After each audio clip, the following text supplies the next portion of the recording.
Good morning. I hope you're having a fantastic day.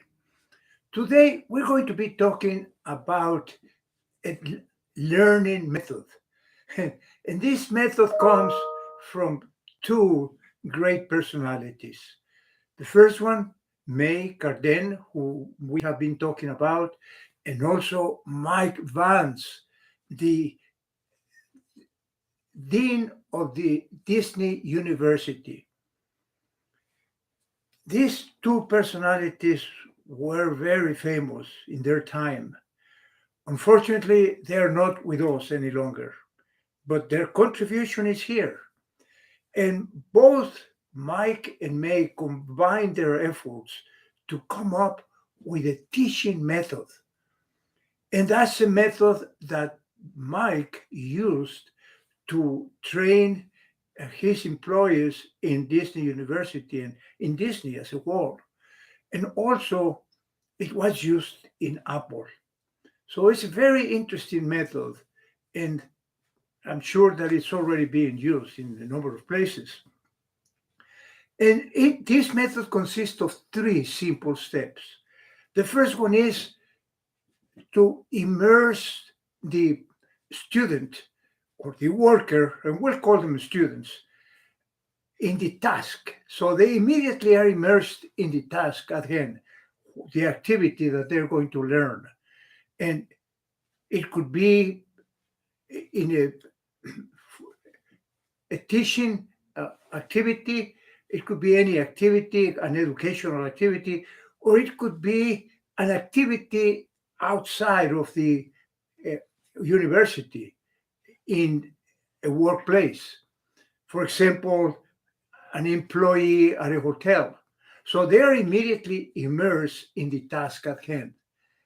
And by doing that, they start learning there, but they also start coming up with questions. And I'm sure they're going to be totally confused, but if they want to go ahead, then they can do their best to come ahead, to be successful in their task. And then the second one is the actual teaching. Here, what happens is that they're going to teach them the task at hand, all the intrinsics about that particular task. And what happens here is, and this is part of the learning system that Miss Cardan had, that there is that learning moment. Remember that we talked about that yesterday? That learning moment comes if the student is prepared, if it's receptive. And because they have already been immersed in the task, they already have lots of questions about it, and they are able to participate more. And that's the purpose of having that first step first, because they get a general knowledge of as to what the task is. So that teaching step is essential for them, because at that time they can ask any questions they want to. And then the third step is very important also. That's the model step. In here is an example.